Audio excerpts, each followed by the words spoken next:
Well, LifeBlood, this is George G, and the time is right. Welcome to today's guest, strong and powerful Meghan Freed. Meghan, are you ready to do this? I sure am, George. Thanks for having me. Oh, excited to have you on. Meghan is a divorce attorney, family lawyer, divorce mediator, and collaborative family attorney with Freed Marcroft. Meghan, tell us a little bit about your personal life, some more about your work, and why you do what you do. Cool. So we opened a divorce and family law firm. And the important thing to know is that the reason when George asked me about my personal life that I started with an answer about my law firm is that I actually opened and run my law firm with my wife, Kristen Marcroft.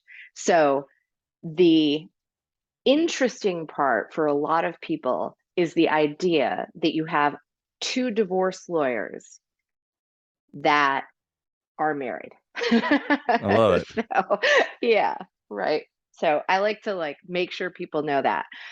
And the reason for that, honestly, the reason that it came to divorce, before we opened Freed Marcroft, Kristen went to law school later in life, so she was a newer lawyer. I had been a lawyer for a long time, but I had done federal civil work like shareholder derivative suits and things like that, real like financial litigation. And it I got to a point where my helping my large corporate clients didn't make the same sort of transformation in my clients' lives, right? It was money as working with individual clients going through a divorce did.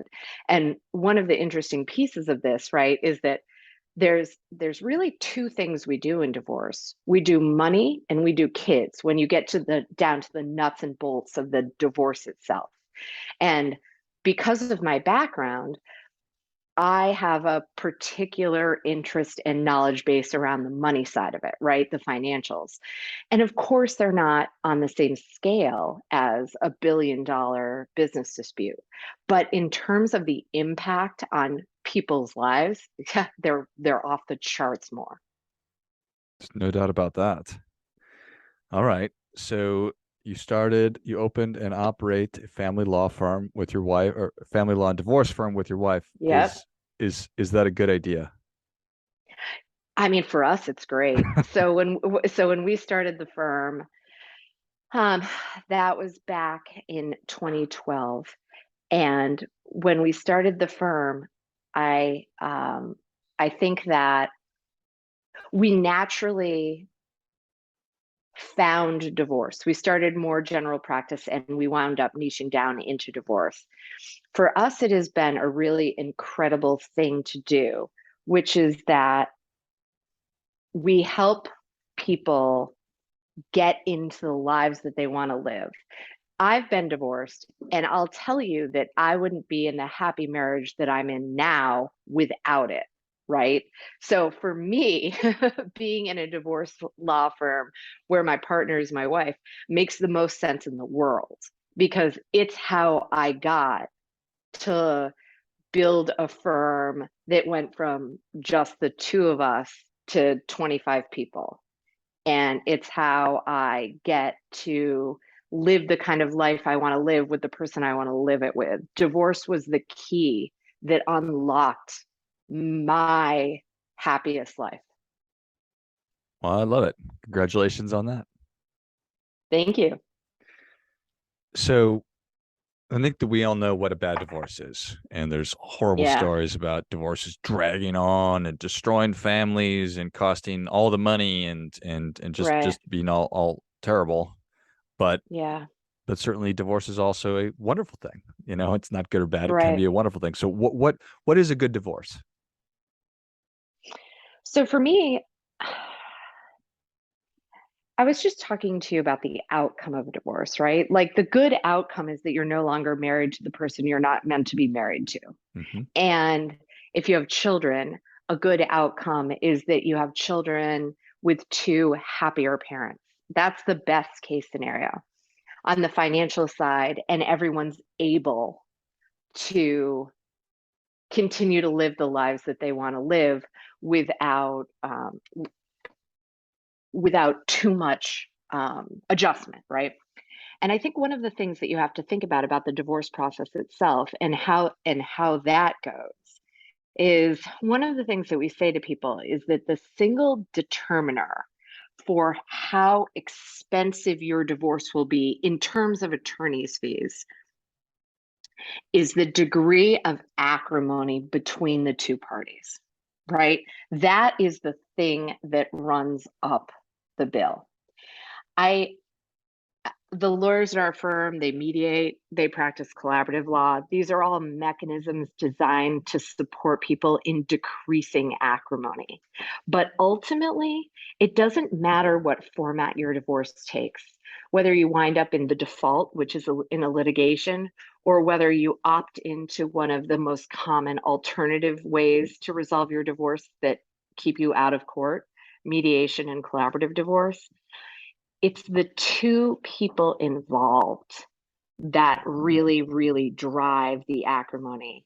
And when we talk about increasing fees in a divorce,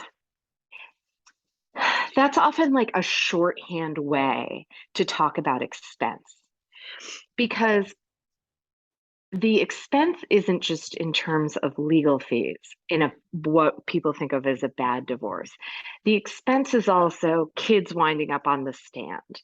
The expense is also the amount of time it takes from start to finish to actually get divorced. The expense is how distracted you are from the things that you want to be doing in your life. Job performance is impacted, your personal relationships outside your marriage are impacted. There's a lot of cost to a high conflict divorce. And talking about that makes perfect sense. Like, now it's Right. obvious, but probably when I'm in the thick of it and I am feeling that sense of acrimony, I'm not thinking about that. So I'm not able to really weigh, for lack of a better term, the cost, the benefits, the cost of a long, drawn out divorce versus the benefit of just moving past it. Right. Yeah. I mean, this is the hardest piece, right? Because it's so personal. And I think that one of the things that people go back to time and time again is that it just doesn't feel fair, right? Hmm. This is why we have the fight. Every divorce lawyer has a story of the divorce that comes down to fighting about something that is so small that Hmm. it's so obviously not worth the money that you spend fighting about it. In my world, it was a blender, right? And I'll tell you, it like wasn't even a nice blender. we're, Amazing. we're talking about, an Oster or something. And what my partner and I did was we just mailed a blender, right? We couldn't take it anymore. But of course, it's never about the blender, right? It's about whether or not someone is able to let go of the love that they have for their problem. And I think that the people that are most successful in navigating the divorces are either people that have done significant personal growth work prior to the divorce, or people that are open to the concepts of it during the divorce. So, one of the things that we do internally is invite clients to start to explore things like the four agreements, right? Which is a primer to help you, among other things, not take it personally. The things that your spouse is doing that feel so targeted against you are, in fact, about things that are going on for them. There's another dynamic that we talk about that's a book called TED, the Empowerment Dynamic. I don't know if you're familiar with it, No, but no.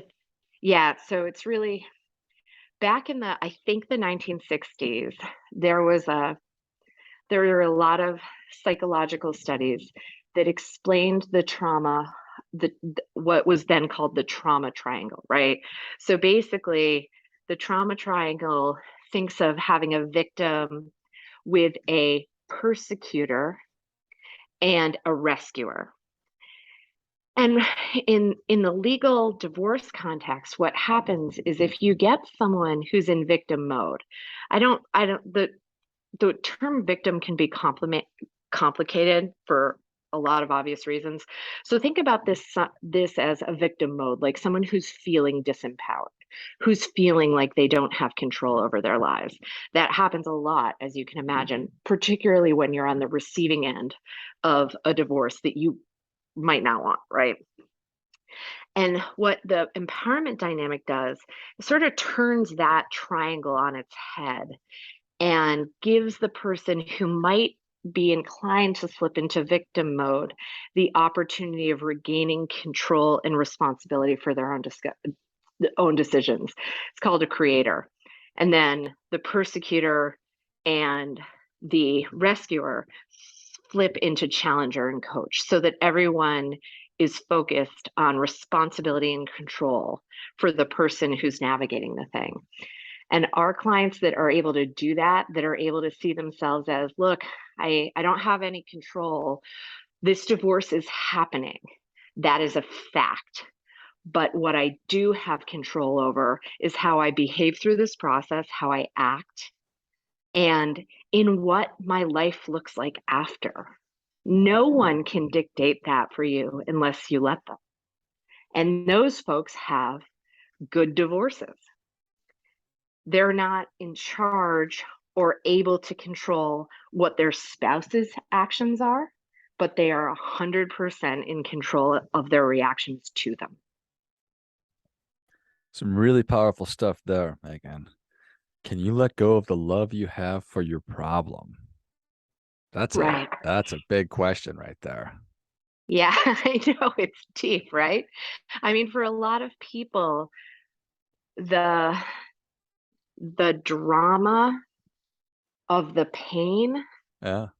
is really difficult. That's why the blender, right? At the end, it's like the idea of letting go, the idea of it being over is really, really hard for some people because if they haven't made the switch into being a creator and taking responsibility for it and control over their own lives, well, kind of what's left when the divorce is done.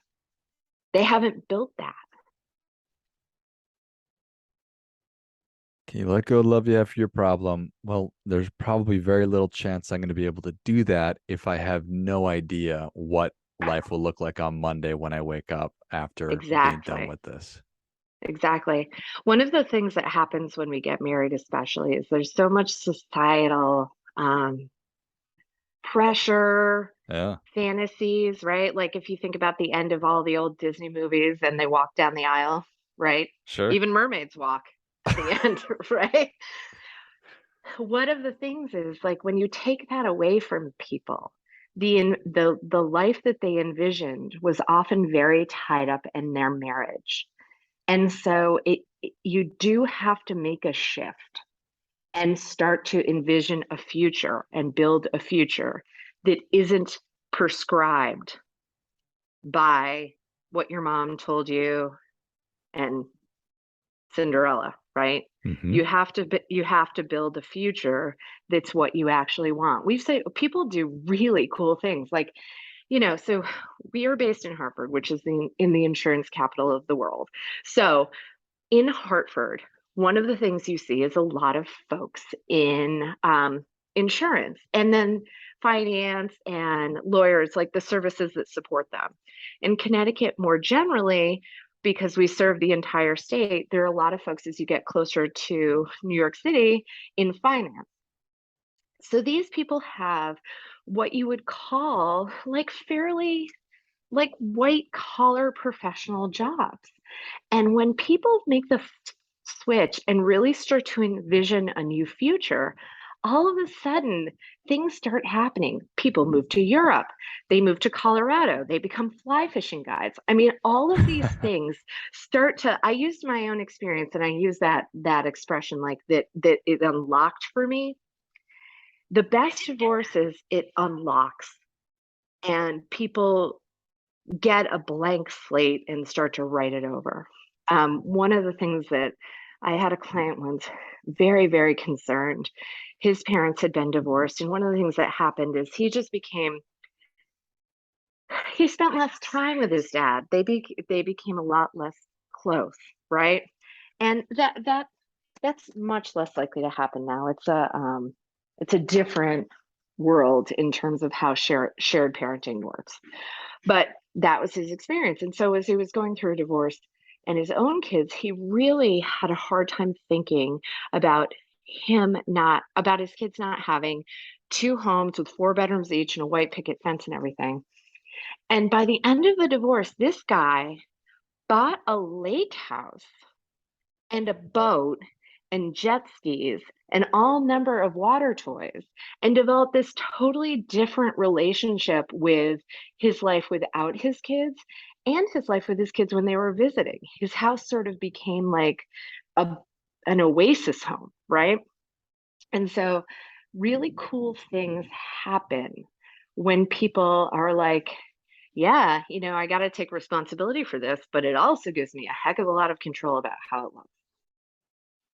Super powerful. And I think unlock is the perfect term for that. And I mean, certainly I guess I would never, well, I guess I would wish divorce on people that are unhappy Yeah, and if it does unlock that and it gives you the space to rip away or strip away all those assumptions that we are living under and says, okay, if I could live any way, how would I really want to live? What a huge opportunity. right. The process itself is the process itself. That we Mhm. just like, we make as good as we can for people, and we hope that everyone engages in that effort, right? But short of that, what really matters is the other side of it. And the focus on the other side of it is that's actually the key. One of the things that I always like to say too is waiting waiting in order to make a serious run of it through marriage therapy, making sure that really ending the marriage is the right decision, right? That's an investment of time that is worth it. But once you know that, you really need to think of the expense of not moving forward. If the decision is made, right, keeping everyone stuck because taking that first step is so intimidating generally causes additional pain. It makes a ton of sense. If you've done everything and exhausted all alternatives and explored a new life with this person, is it possible to shape and craft the life that I want with this person? If the answer is Right. no, um, time to rip the band-aid off, Megan. You gotta go. That's right. That's right. And people can get stuck in that like exhausting all possibilities thing too. There's a loop that can happen Mm, where it's like, well, maybe it wasn't this therapist, it's that therapist. Like if you're on your third therapist, it's probably not the therapist. right. Right? Or I just need another version of these are kind of things to watch out. Like if you're in an avoidance loop, Hmm. another sign is like you've read the entire internet on divorce, Mm, right? Like how much alimony might I have to pay? Well, what's it matter if you're staying married? Right? I mean, the decision is whether or not to stay married, and then we'll deal with how it might look. yeah. Easy to get twisted up in all of that. Sure is. Hmm. Fascinating. This has been a really, really great conversation, Megan. Thank you. Thank you, George. It's been a pleasure. Thank you for coming out. Where can people learn more about you? Yeah, so we are available everywhere at freedmarcroft.com. And it's Freed like the verb past tense, Freed, and Marcroft is Marcrof as in T as in Tom. That's the website, it's Facebook, it's Instagram, it's Twitter. And we are there. And whether or not you're in Connecticut or not, we'd love to try to help you find someone who's the right fit for you if you truly want one of the creator divorces that I'm talking about. Excellent. Well, if you enjoyed this as much as I did, show Meghan your appreciation and share today's show with a friend who also appreciates good ideas. Go to freedmarcroft.com. It's FREED MARCROFT.com and check out all the great resources that we've been talking about today. Thanks again, Meghan. Thanks, George. Such a pleasure. And until next time, remember, do your part by doing your best.